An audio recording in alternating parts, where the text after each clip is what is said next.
إن الحمد لله نحمده ونستعينه ونستغفره ونؤمن به ونتوكل عليه ونعوذ بالله من شرور أنفسنا وسيئات أعمالنا من يهده الله فلا مضل له ومن يضلل فلا هادي له وأشهد أن لا إله إلا الله وحده لا شريك له وأشهد أن محمدا عبده ورسوله يا أيها الذين آمنوا اتقوا الله حق تقاته ولا تموتن إلا وأنتم مسلمون يا أيها الناس اتقوا ربكم الذي خلقكم من نفس واحدة وخلق منها زوجها وبث منهما رجالا كثيرا ونساء واتقوا الله الذي تساءلون به والأرحام إن الله كان عليكم رقيبا يا أيها الذين آمنوا اتقوا الله وقولوا قولا سديدا يصلح لكم أعمالكم ويغفر لكم ذنوبكم ومن يطع الله ورسوله فقد فاز فوزا عظيما أما بعد فإن خير الحديث كتاب الله وخير الهدي هدي محمد صلى الله عليه وآله وسلم وشر الأمور محدثاتها وكل محدثة بدعة وكل بدعة ضلالة وكل ضلالة في النار. أعوذ بالله السميع العليم من الشيطان الرجيم من همزه ونفخه ونفثه. بسم الله الرحمن الرحيم. قاف والقرآن المجيد بل عجبوا أن جاءهم منذر منهم فقال الكافرون هذا شيء عجيب أإذا متنا وكنا ترابا ذلك رجع بعيد قد علمنا ما تنقص الأرض منهم وعندنا كتاب حفيظ بل كذبوا بالحق لما جاءهم فهم في أمر مريج أفلم ينظروا إلى السماء فوقهم كيف بنيناها وزيناها وما لها من فروج والأرض مددناها وألقينا فيها رواسي وأنبتنا فيها من كل زوج بهيج تبصرة وذكرى لكل عبد منيب ونزلنا من السماء ماء مباركا فأنبتنا به جنات وحب العصيد والنخل باسقات لها طلع نضيد رزقا للعباد وأحيينا به بلدة ميتا كذلك الخروج كذبت قبلهم قوم نوح وأصحاب الرس وثمود وعاد وفرعون وإخوان لوط وأصحاب الأيكة وقوم تبع كل كذب الرسل فحق وعيد أفعينا بالخلق الأول بل هم في لبس من خلق جديد. وقال تعالى إذ قال له ربه أسلم قال أسلمت لرب العالمين ووصى بها إبراهيم بنيه ويعقوب يا بني إن الله اصطفى لكم الدين فلا تموتن إلا وأنتم مسلمون. وقال لن ينال الله لحومها ولا دماؤها ولكن يناله التقوى منكم. حمد و ثنا عظمت و کبریائی بڑائی و بزرگی اللہ رب العالمین محکم الحاکمین کو لائق و زیبا ہے، جو کائنات کا خالق و مالک و مدبر ہے، جس نے تمام مخلوقات کو ان کا جائز مقام عطا فرمایا ہے اور انسانوں کو عقل و خرد شعور کی دولت سے مالا مال کیا ہے، انہیں اپنی شریعت کا مکلف بنایا ہے، ان کے لیے سعادت مندی کے مواقع فراہم کیے ہیں، خوش نصیبی اور اپنی رضا کے مواقع فراہم کیے ہیں۔ خوش نصیب ہیں وہ لوگ جو اس کی رضا کے مواقع سے پورا فائدہ اٹھاتے ہیں، جو اس کے بھیجے ہوئے احکام پر دل و جان سے عمل کرتے ہیں، جو اس کے احکام کی پیروی میں اپنی نجات سمجھتے ہیں۔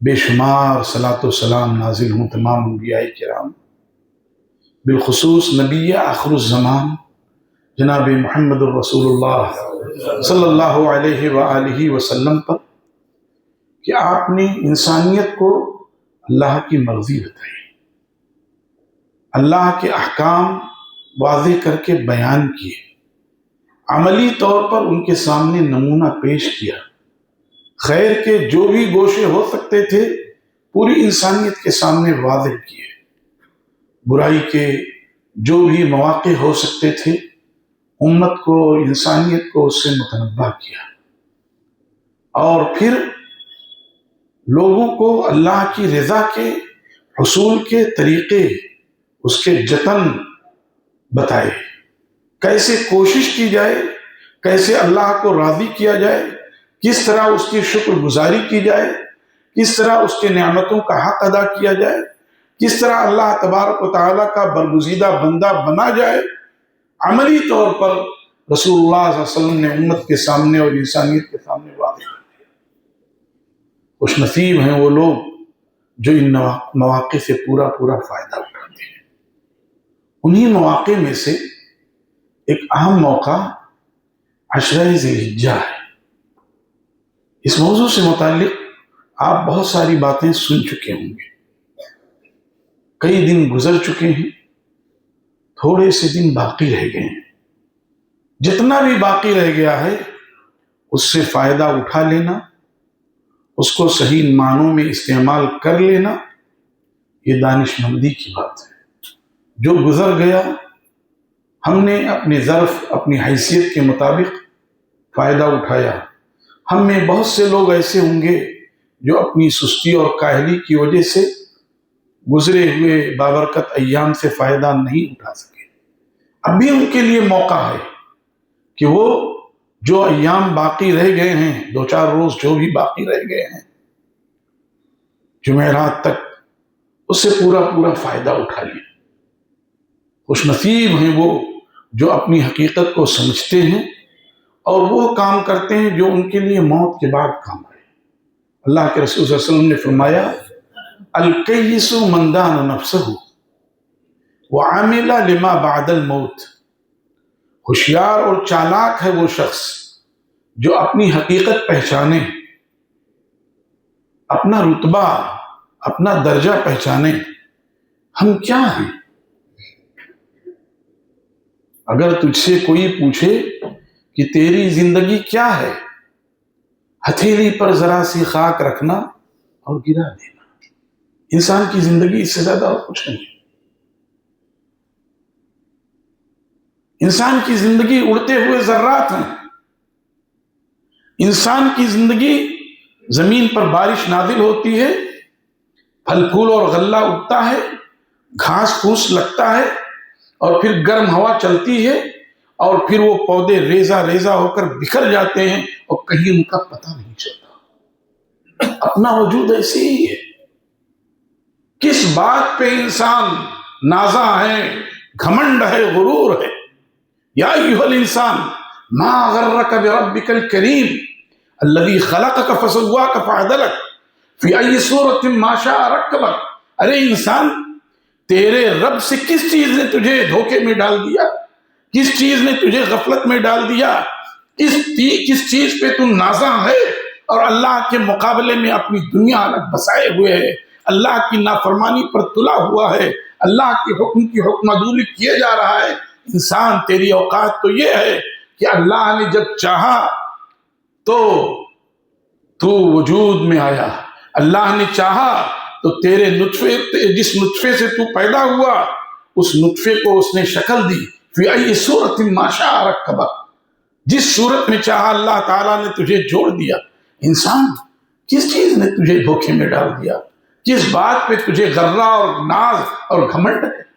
اپنی دولت پر، اپنی طاقت پر، اپنے حسن پر، اپنی جوانی پر، اپنی صلاحیت پر؟ ذات تو وہ ہے کہ بیٹھے بیٹھے آدمی چلا جاتا ہے، اسے کچھ کہنے کی مہلت نہیں ملتی، اسے توبہ کی مہلت نہیں ملتی، اسے اپنے عزیزوں کو الوداع کہنے کی فرصت نہیں ملتی، بیٹھے بیٹھے چلا جاتا ہے۔ ایسے کتنے لوگ ہیں جو آپ جانتے ہیں اور ہم بھی جانتے ہیں، بیٹھے تھے اور رخصت ہو گئے، خبر ہی نہیں ہوئی کسی کو۔ کس چیز نے انسان کو دھوکے میں ڈال دیا؟ یہ مواقع وہ ہیں جو انسان کے اپنے رب کی طرف رجوع کرنے کے مواقع ہیں، اپنے رب سے توبہ و استغفار کے مواقع ہیں، اپنی گناہوں کو بخشوانے کے مواقع ہیں، اپنے رب سے تعلق قائم کرنے کے مواقع ہیں، اپنے رب سے رضا حاصل کرنے کے مواقع ہیں۔ اذ قال له ربه اسلم، وہ ابراہیم جس نے اپنی پوری زندگی وقف کر دی، جس نے اپنا کنبہ قبیلہ چھوڑ دیا، جس نے اپنے خیش و اقارب چھوڑ دیے، جس نے اپنے باپ کو سلام کہہ کر کے گزر گیا، جس نے اپنی بیوی بچوں کو بے آب و گیا میدان میں چھوڑ دیا، جس نے اپنے بیٹے کے گلے پہ چھری چلا دی، اللہ نے اس مرد مجاہد کو حکم دیا اسلم، ابراہیم اپنے آپ کو میرے حوالے کر، تیرا کچھ نہیں، نہ تیری اولاد، نہ تیری بیوی، نہ تیرے بچے، نہ تیرا خاندان، نہ تیرے خیش و اقارب، تیرا کچھ نہیں، اسلم، حوالے کر اپنے آپ کو ہمارے۔ ہم ہوتے اللہ سے مہلت مانگتے ہیں، سوچتا ہوں دیکھوں گا، ہاں ٹھیک ہے، اچھا آپ کہہ رہے ہیں تو جمعہ سے نماز شروع کر دوں گا، آپ کہہ رہے ہیں تو دیکھوں گا 2 روز 4 روز میں یہ کام کروں گا۔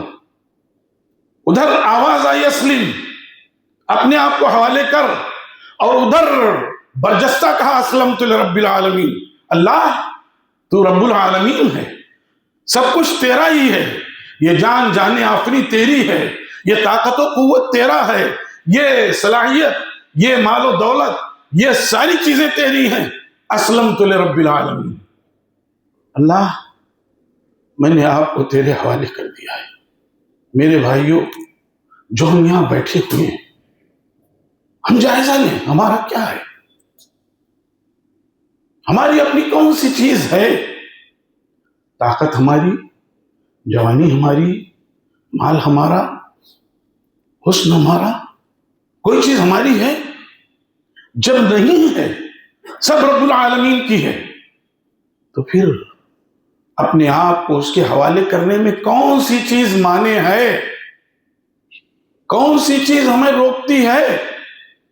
اور جب ہم نے اپنے آپ کو اس کے حوالے کر دیا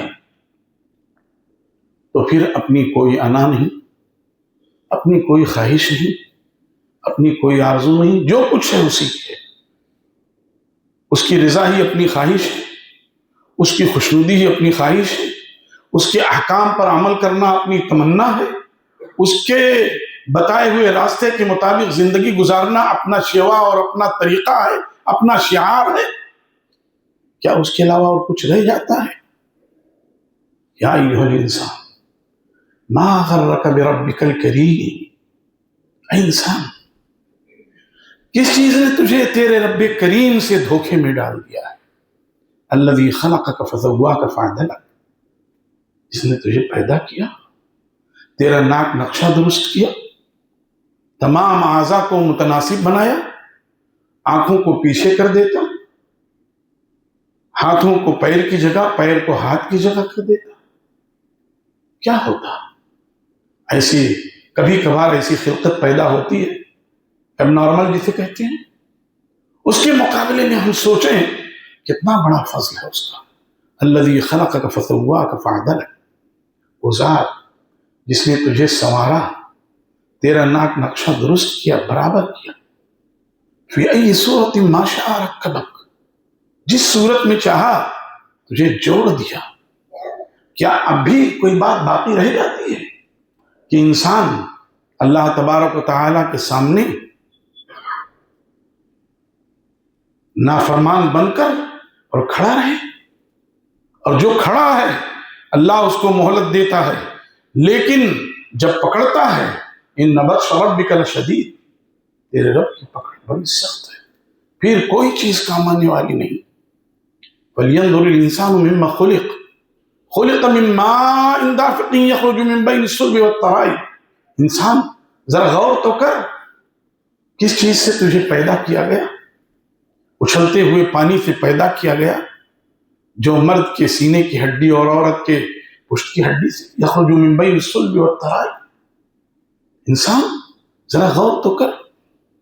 یہ آیات میرے بھائیوں اور دوستوں ہمیں اپیل کرتی ہیں، ہمیں دعوت دیتی ہیں، ہمیں ابھارتی ہیں کہ اللہ رب العزت کی مرضی کے سوا کچھ نہیں ہے۔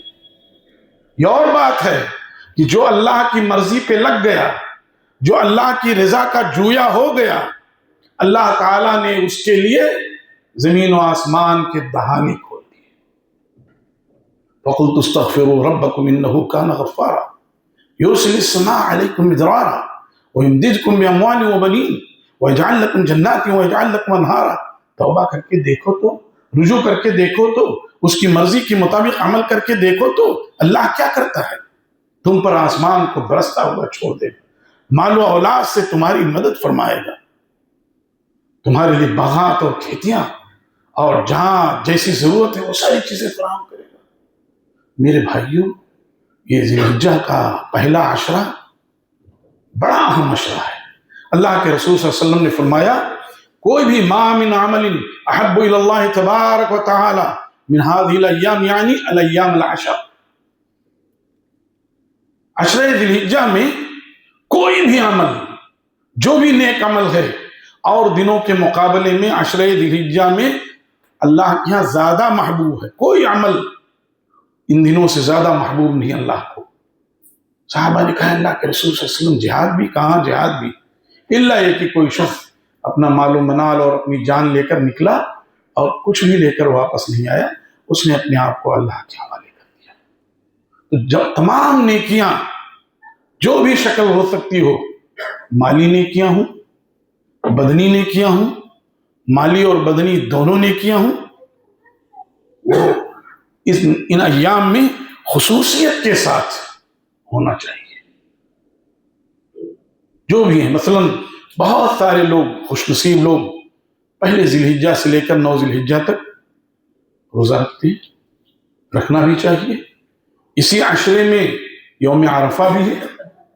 یوم عرفہ کے سلسلے میں لوگ اختلاف کرتے ہیں کہ یوم عرفہ سے مراد وہ مکہ مکرمہ میں جب لوگ وادی عرفات میں ہوتے ہیں وہ دن ہے یا کیا ہے، لیکن بہتر یہ ہے کہ آپ پورا عشرہ رکھ لیں، نہیں رکھ سکتے 3-4 دن ابھی جو بچے ہیں وہ رکھ لیں۔ اور اکثر لوگ یوم عرفہ سے 9 ذی الحجہ ہی کی بات کہتے ہیں۔ 9 ذی الحجہ کو جیسے یوم النحر کہتے ہیں، 10 ذی الحجہ مراد ہے، وہاں یوم النحر کو یہاں یوم النحر نہیں کہتے، 10 ذی الحجہ ایسے وہاں کا یوم عرفہ الگ ہے، یہاں الگ ہے۔ بہرحال یہ اختلافی چیزیں اپنی وہ علمی چیزیں ہیں۔ عملی چیزیں یہ ہیں کہ آپ ممکن ہو تو پورا یہ 1 سے لے کر 9 تک روزہ رکھ لیں، نہیں کر سکتے تو جو بھی 2-4 ایام مل جائیں، 6, 7, 8, 9 آپ نے رکھ لیا۔ ایسے ہی اور بھی نیکی کے کام۔ تکبیرات کی بات یہ ہے کہ جب ذی الحجہ کا چاند طلوع ہو جاتا تو سیدنا عبداللہ ابن عمر رضی اللہ عنہما، سیدنا ابو ہریرہ رضی اللہ عنہ بازار میں نکلتے اور تکبیر کہتے رہتے، اور ان کے تکبیر کی آواز سن کر دوسرے لوگ بھی تکبیر کہتے تھے۔ بہت سے لوگ کہتے ہیں کہ 9 ذی الحجہ کے فجر سے شروع کریں، لیکن جب نیک عمل کی بات ہے تو، اور یہ روایت ملتی ہے، صحیح روایت ملتی ہے اور صحیح روایت ہے، آپ کر۔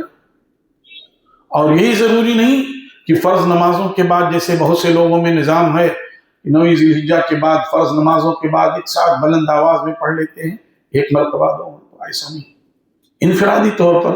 اور فرض ہی نماز نہیں، نفل نمازوں میں بھی۔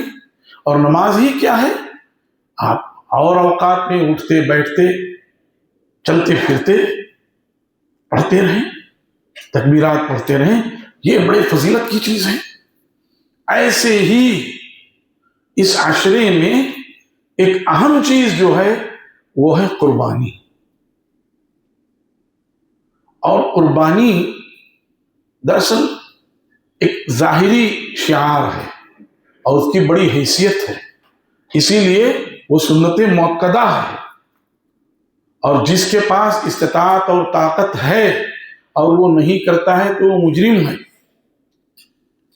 جس کے پاس وسعت اور طاقت ہے اسے لازمی طور پر کرنا ہی چاہیے، لیکن باطنی طور پر کیا مطلوب ہے؟ ظاہری طور پر تو قربانی آدمی جانور ذبح کر رہا ہے، باطنی طور پر یہ مطلوب ہے کہ تمام غلط خواہشات، تمام غلط آرزوئیں اور امنگیں، نافرمانی کے تمام مواقع، اس کو سب کو آدمی قربان کر دے۔ وَأَمَّا مَنْ خَافَ مَقَامَ رَبِّهِ وَنَهَى النَّفْسَ عَنِ الْهَوَىٰ فَإِنَّ الْجَنَّةَ هِيَ الْمَأْوَىٰ۔ رہا وہ شخص جو اپنے پروردگار کے سامنے کھڑا ہونے سے اور جواب دہی سے ڈرا، احتساب سے ڈرا، وَنَهَى النَّفْسَ عَنِ الْهَوَىٰ، اور اپنے نفس کو خواہشات سے روکا، یہی قربانی ہے۔ وَنَهَى النَّفْسَ عَنِ الْهَوَىٰ، اس نے اپنے نفس کو خواہشات سے روکا، غلط آرزوؤں سے، غلط امنگوں سے اس نے روکا۔ فَإِنَّ الْجَنَّةَ هِيَ الْمَأْوَىٰ، یقیناً ایسے شخص کا ٹھکانہ جنت ہے۔ کیا ہم جو اللہ کی توفیق سے قربانی کر رہے ہیں، ہمارے دل میں یہ جذبہ ہے کہ ظاہری قربانی کے ساتھ ساتھ ہم باطنی قربانی بھی پیش کر رہے ہیں؟ ہم غور کریں اس بات پہ کہ ہم کہیں ایسا تو نہیں نیک کام کیے جا رہے ہیں مگر اس میں کہیں ہماری انا شامل ہے؟ وہ قربانی جس میں اللہ نہ کرے کبھی کچھ ریاکاری کا شائبہ ہو۔ بعض لوگ قربانی کا جانور خریدتے ہیں کہ صاحب سب سے قیمتی ہو تاکہ ہمارا جھنڈا اونچا رہے۔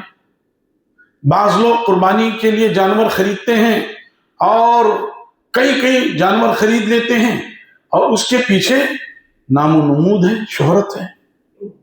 کئی لوگ ایسے ہوتے ہیں کہ قربانی میں بھی ان کے ہاں بخل ہے، بوڑھے جانور، کمزور جانور، عیبدار جانور خرید لیتے ہیں۔ ظاہر ہے یہ قربانی اللہ تعالیٰ کے ہاں مقبول نہیں ہے۔ ہماری اپنی انا، ہماری اپنی خواہش، ہماری اپنی کہہ لیجیے ترجیح شامل ہے۔ اللہ تعالیٰ تو فرماتے ہیں لَن يَنَالَ اللَّهَ لُحُومُهَا وَلَا دِمَاؤُهَا وَلَكِنْ يَنَالُهُ التَّقْوَىٰ مِنكُمْ۔ رسول اللہ صلی اللہ علیہ وسلم کی بعثت سے پہلے عربوں کا معاملہ یہ تھا کہ وہ جس بت کے لیے قربانی کرتے سارا گوشت اس کے سامنے رکھ دیتے اور اس کا خون اس بت کو لگا دیتے، اس پر لیپ کر دیتے۔ اللہ کے نام پہ اگر قربانی کرتے تو سارا گوشت خانہ کعبہ کے سامنے رکھ دیتے اور اس کا خون کعبہ کی دیواروں پر مل دیتے۔ اللہ تبارک و تعالیٰ نے انہیں تنبیہ کی، یہ اللہ کو تمہارے گوشت کی اور تمہارے خون کی ضرورت نہیں، اللہ یہ چیزیں پہنچتی بھی نہیں اللہ کو۔ لَن يَنَالَ اللَّهَ لُحُومُهَا وَلَا دِمَاؤُهَا، اللہ تعالیٰ کو تمہارے جانور کا خون اور تمہارے جانور کا گوشت نہیں پہنچتا ہے۔ وَلَكِنْ يَنَالُهُ التَّقْوَىٰ مِنْكُمْ، اللہ کو تمہارا تقویٰ، تمہارا اخلاص نیت، یہ چیزیں پہنچتی ہیں۔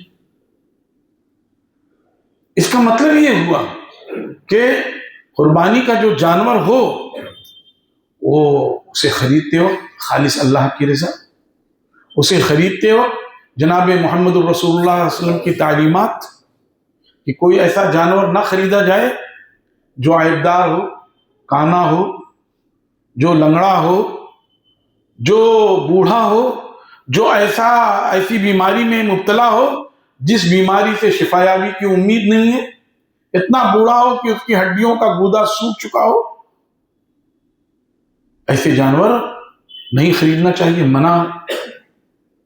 اللہ تعالیٰ ان اللہ طیب ولا يقبل الا طیبہ، اللہ تبارک و تعالیٰ پاک ہے اور پاک چیزوں کو قبول کرتا ہے۔ اللہ تبارک و تعالیٰ عمدہ ہے اور عمدہ چیزوں ہی کو قبول کرتا ہے۔ تو جو جانور خریدا جائے نفیس جانور ہو اور خریدتے وقت اخلاص للہیت ہو، خریدتے وقت جناب محمد الرسول اللہ صلی اللہ علیہ وآلہ وسلم کی سنتوں کا پاس و لحاظ ہو،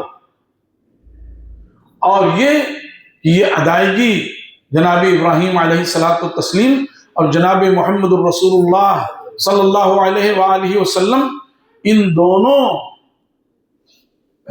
کی جو ہے سنت ہے، یہ چیز ہمارے ذہن میں ہو۔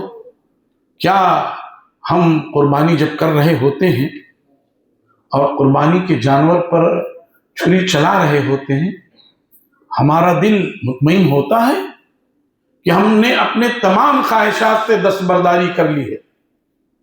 اذ قال له ربه اسلم، جب اس پر غور کیجئے نا، ایسا لگتا ہے کہ ڈوبتے چلے جائیے، اپنی کوئی حقیقت نہیں، اپنی کوئی انا نہیں، اپنی کوئی خواہش نہیں۔ اسلم کا مطلب یہ ہے اپنے آپ کو حوالے کر دو، اور خوش نصیب ہے وہ جس نے اپنے آپ کو حوالے کر دیا۔ اور اسی بات کی تلقین سیدنا ابراہیم علیہ الصلوۃ والتسلیم نے اور سیدنا یعقوب علیہ الصلوۃ والتسلیم نے اپنی اولاد کو کیا، اور انہی کے حوالے سے ہمیں بھی یہ تلقین ہے کہ اللہ تبارک و تعالیٰ کی رضا اور اس کی مرضی اور اس کے احکام کے آگے ہمارا اپنا کچھ نہیں ہے۔ کیا اس عید قرباں کے موقع پر ذی الحجہ کے پہلے عشرے کی مناسبت سے ہم اپنے اندر یہ حوصلہ، یہ جذبہ پاتے ہیں؟ اگر پاتے ہیں تو یہ سعادت مندی کی دلیل ہے، اور یقیناً اللہ کے بہت سے نیک بندے ہیں، اللہ کے بہت سے نیک بندے ہیں جو اپنے آپ کو اللہ کی رضا کے لیے فدا کر دیتے ہیں۔ فَمِنْهُمْ مَنْ قَضَى نَحْبَهُ وَمِنْهُمْ مَنْ يَنْتَظِرُ وَمَا بَدَّلُوا تَبْدِيلًا۔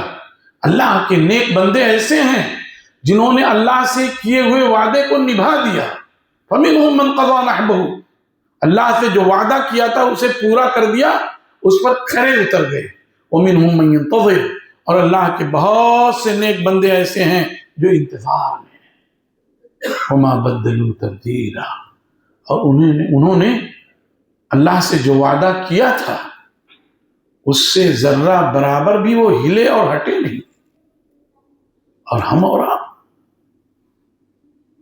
اللہ کی شان دیکھیے، ان اللہ اشترى من المؤمنین انفسهم واموالهم بان لهم الجنہ۔ ہمارا اپنا کیا ہے میرے بھائیوں؟ ایک تو اللہ تبارک و تعالیٰ نے خود ہی حکم دیا اسلم، قال اسلمت لرب العالمین۔ دوسرے اللہ فرما رہا ہے یقیناً اللہ تعالیٰ نے اہل ایمان سے ان کی جانوں کو اور ان کے مالوں کو خرید لیا ہے جنت کے عوض۔ مال ہمارا ہے کہ اللہ نے خرید لیا؟ جان ہماری ہے کہ اللہ نے خرید لیا؟ مال بھی اسی کا ہے، جان بھی اسی کی ہے، صلاحیتیں بھی اسی کی ہیں، اعضاء اور جوارے بھی اسی کے ہیں، قوت نافذہ بھی اسی کی ہے، عمل کی صلاحیت بھی اسی کی ہے، لیکن یہ اس کی دلداری ہے، یہ اس کی دلداری ہے ہمارے ساتھ، اہل ایمان کے ساتھ محبت کر رہا ہے، اپنی محبت نچھاور کر رہا ہے اہل ایمان پر۔ سب کچھ اس کا ہونے کے باوجود اللہ کہہ رہا ہے کہ اللہ تعالیٰ نے اہل ایمان سے ان کی جانوں کو اور ان کے مالوں کو جنت کے عوض خرید لیا ہے۔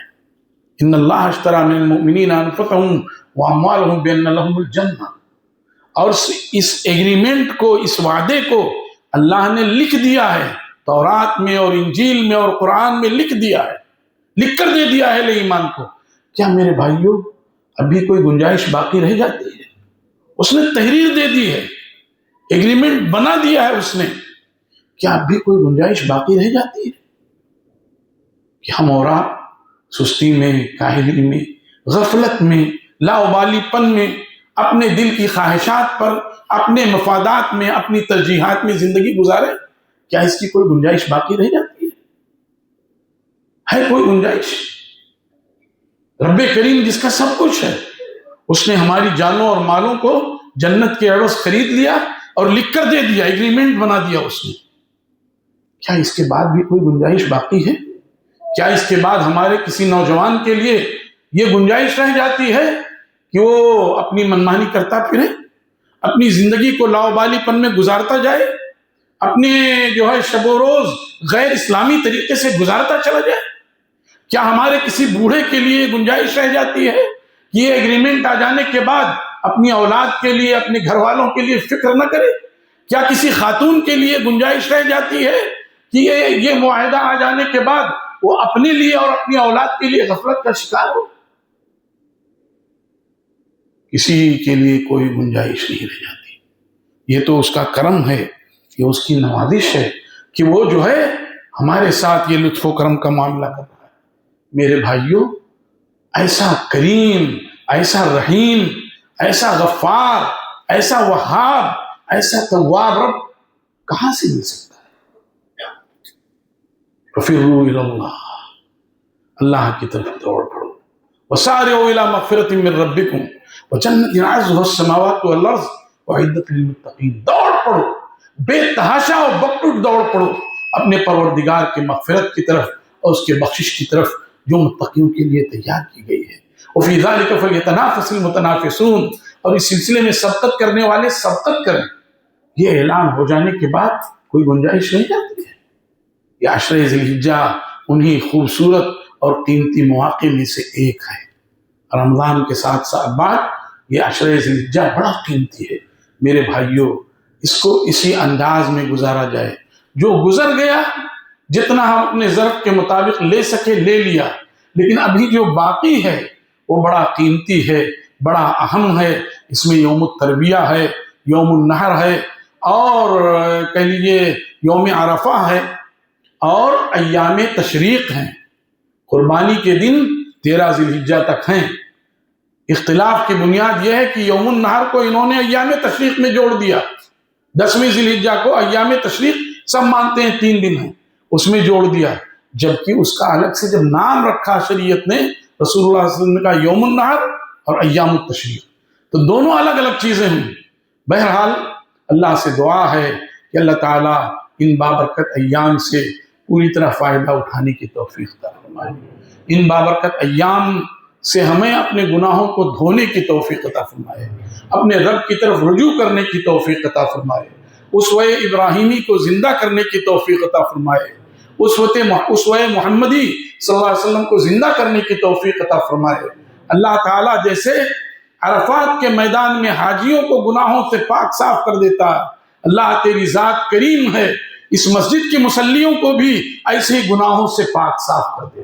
اللہ اس مسجد کے ذمہ داروں کو بھی، اور ان کے آباء و اجداد کو بھی، اور ان کے متعلقین کو بھی، اور ہم سب کو اپنی رضا سے نواز دے اور گناہوں سے پاک صاف کر دے۔ ہم سب کے حصے میں نیکیاں اور بھلائیاں لکھ دے، اور اگلی بقیہ زندگی کو اپنی رضا کے مطابق گزارنے کی توفیق عطا فرما دے۔ سبحان ربک رب العزت عما یصفون وسلام علی المرسلین والحمد للہ رب العالمین، وصلی اللہ وسلم وبارک علی نبینا محمد وعلی آلہ وصحبہ اجمعین ومن تبعهم بإحسان إلى يوم الدين۔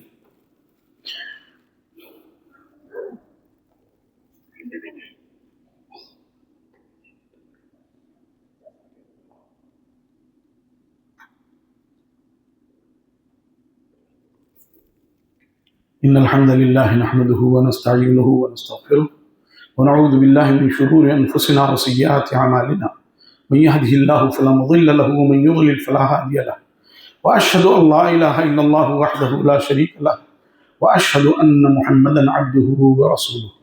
اللهم صل على محمد وعلى آل محمد كما صليت على إبراهيم وعلى آل إبراهيم إنك حميد مجيد۔ اللهم بارك على محمد وعلى آل محمد كما باركت على إبراهيم وعلى آل إبراهيم إنك حميد مجيد۔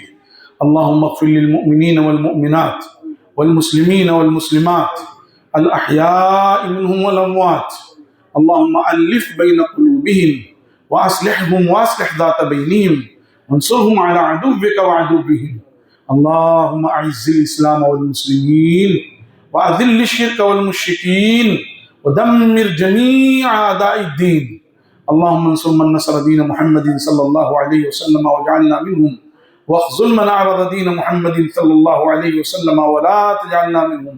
عباد الله رحمني ورحمكم الله، إن الله يأمر بالعدل والإحسان وإيتاء ذي القربى وينهى عن الفحشاء والمنكر والبغي يعظكم لعلكم تذكرون۔ ولذكر الله تعالى وأولى وأعلى وأعز وأجل وأتم وأهم وأكبر والله يعلم ما تصنعون.